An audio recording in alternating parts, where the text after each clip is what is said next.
Well, good day, guys. On Sunday at 4:05, rivals go back at it once again. And you know, one thing I love to do on this channel a couple of times a year, not every week, but I love to get a preview when I'm excited about an upcoming game. We've got a bit of a rivalry, speaking about the matchups, things like that. We previously did it with Josh from Sports Shed TV with the Bulldogs last year. And I'm welcoming back a guest who hasn't been on the channel for a while. So, man, it's a privilege to have him back on. Paddy G, massive Manly fan. He is picking Manly to win the comp this year, surprisingly. You've been a Penrith boy, a Penrith tipper the last couple of years, but you're pretty confident in your boys. Welcome back. Thanks, mate. Happy to be here. Finally back on one of the OG channels, one of the GOATs. I am back, Manly and Para. Here we go again. Here we go again. It's Manly and Para. Para's well ahead, but Manly's going to narrow. That's the saying we've heard from different commentators over the years. I'm hyped by Matt Nable's commentary for the Broncos-Panthers grand final and that Roosters-Rabbitohs, but I want to see one for Para Manly. I know it's that 4 o'clock game, which means it's obviously exclusive there to 9 in regards to, but let's get into it. Parramatta and Manly on Sunday. I have put out my tips. At the time of filming this, I've only literally just finished filming my tips, but this will come out for you guys on Wednesday night. So here is our team list, and let's talk a little bit about it. So for the Parramatta Eels, it is Clint Gutherson at fullback, Morgan Harper moving from the centres to the wing spot in place of Bailey Simonson, Will Penasini and Blaze Talagi coming in for his NRL debut in the centres, which is an interesting one, but I think it's a welcome change. I'll speak a little bit more about that one on the Talking Para podcast. I'll give out my 2 cents there. Sean Russell on the wing, Dylan Brown, Mitchell Moses in the halves. In the forward pack is Campbell Gillard and Joey Lussick in the 9 once again. Junior Barlow in the front row. He'll probably move to the bench. It just seems to be what they're doing this year. Sean Lane and Cartwright making up the back row.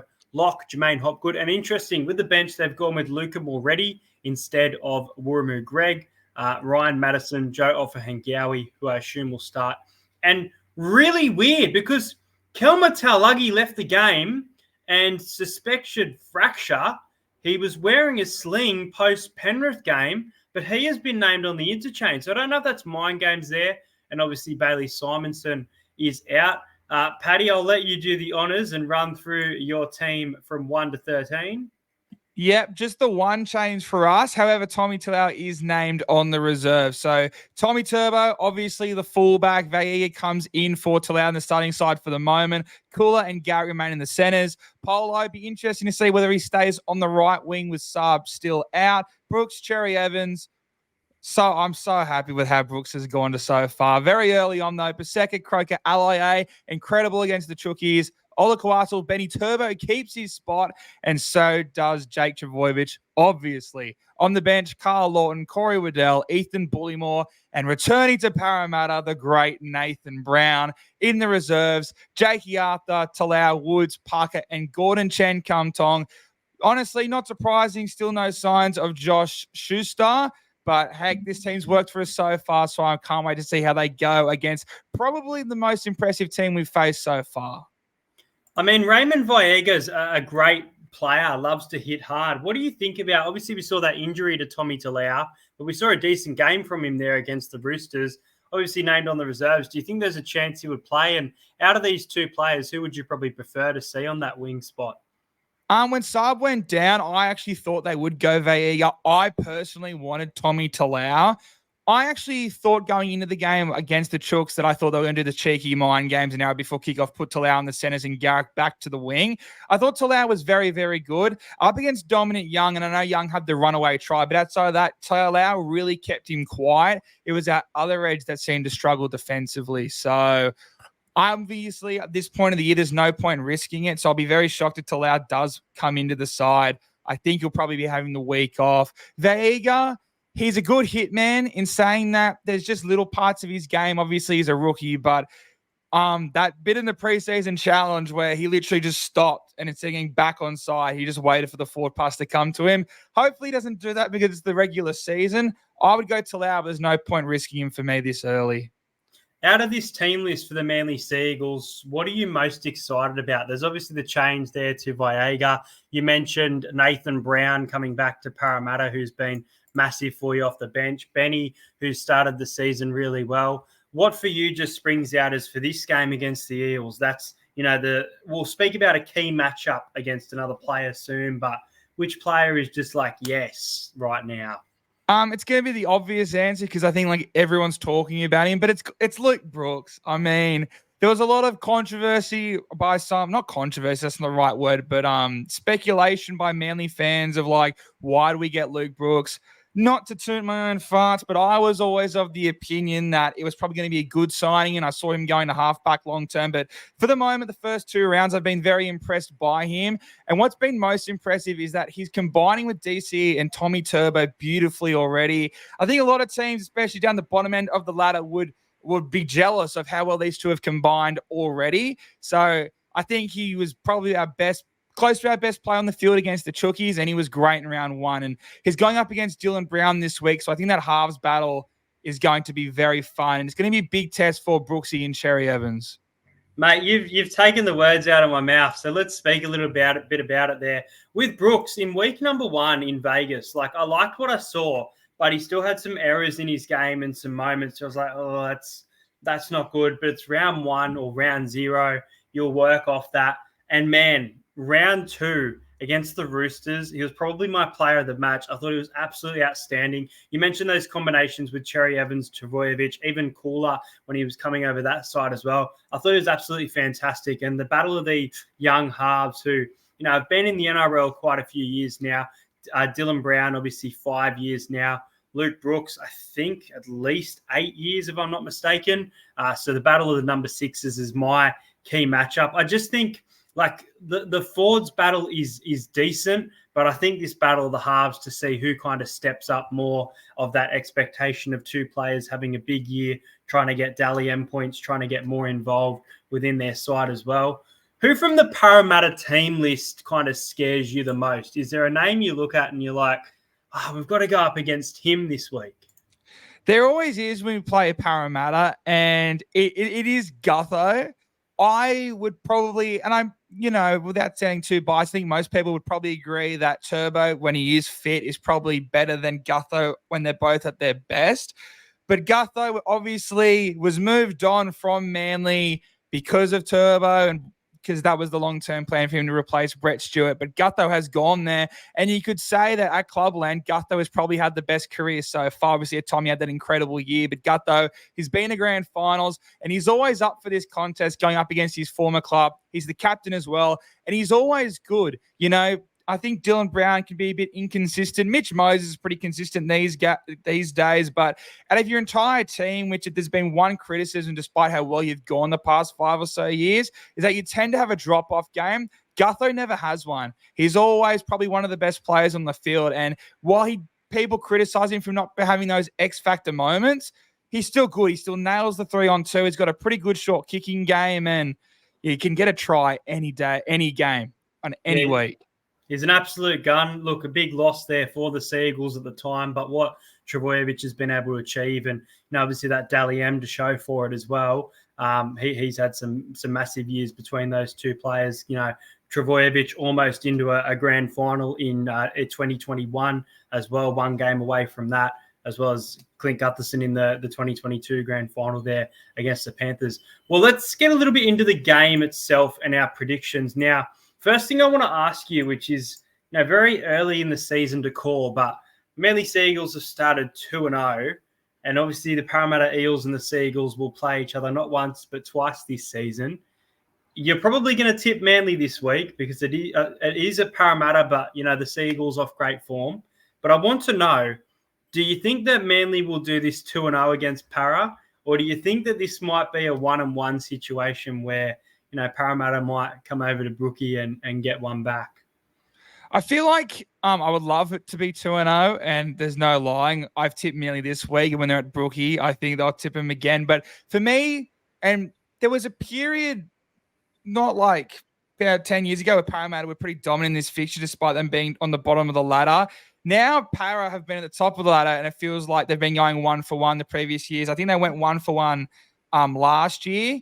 think Para went the double the year before, and I think Manly went the double the year before that. So I think if you're a smart betting man and non-biased, you'd probably go the 1-1. For me, I'm going to go the 2-0. I think there's no reason for me this early, just based on what I've seen, to not tip Manly in this game. Obviously, the Parramatta Eels are one of the best teams on roster in the competition. I know they didn't go too well last year, but a lot of people, including me, have backed them to get back to finals footy this year. So, and it's always hard. I mean, at this point in the season, we're still pretty much going off what we thought in the preseason. Manly have won over the Bunnies and the Roosters.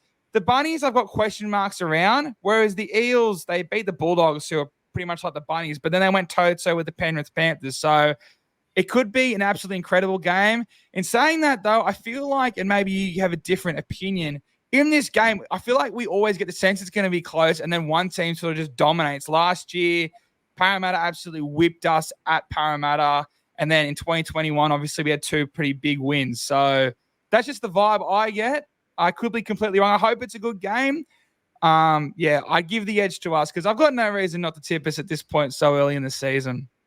I think going off form right now makes me kind of want to tip Manly. And I do tip against Parramatta when I think the Parramatta are going to lose. But as you mentioned, even with the injuries that were covered, the Eels went toe-to-toe with the Panthers quite literally. It was a 2-point game at halftime. It was a lead that obviously they let go. But I just think that kind of home factor as well, return to CommBank. Sunday afternoon, the Seagulls are very tough to beat, regardless of where they are. Sunday's kind of their time slot. And we mentioned, Trbojevic, Brook, the combinations between the teams starting to work. But I feel like combinations of, Dylan Brown, Sean Lane, Gutherson and Moses to gain a combination.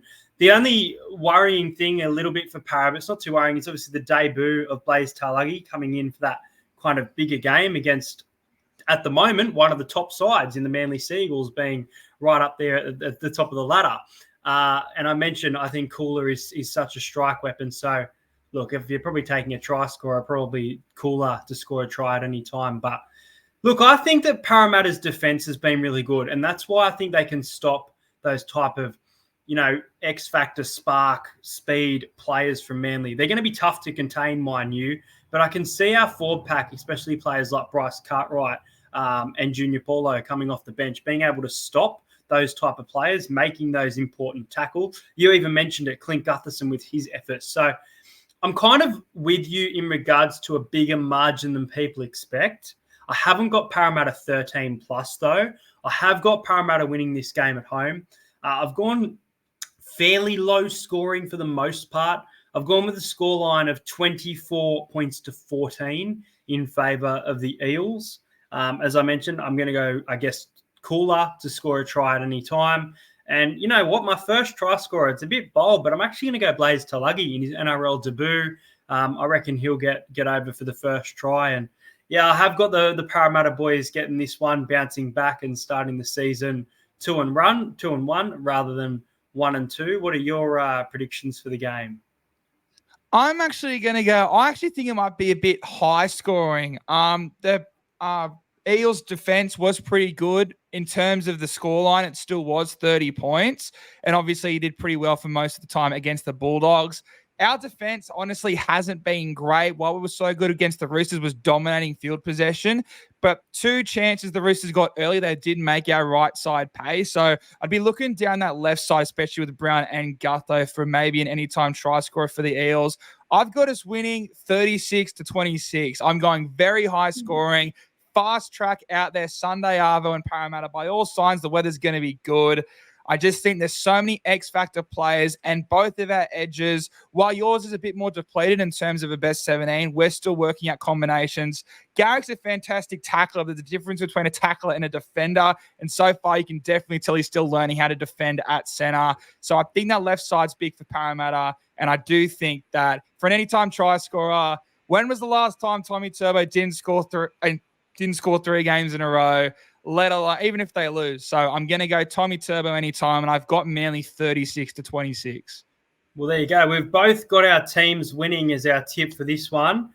You've obviously got both fullbacks there scoring in Gutho and Trebojevic, which should make for a very exciting match. I think your scoreline sounds fantastic of 36-26. Very exciting one, that one. But yeah, we've both gone. I've gone the Eels by 10. Paddy's gone the Manly Seagulls by 10. Make sure you let us know in the comments what you think is going to happen in this game. It's been fun breaking down this game, and we'll have to get you on the channel soon. Is there any games you'll be attending throughout the year of the Sea Eagles? Will we see you on TV again with the preseason? Yeah.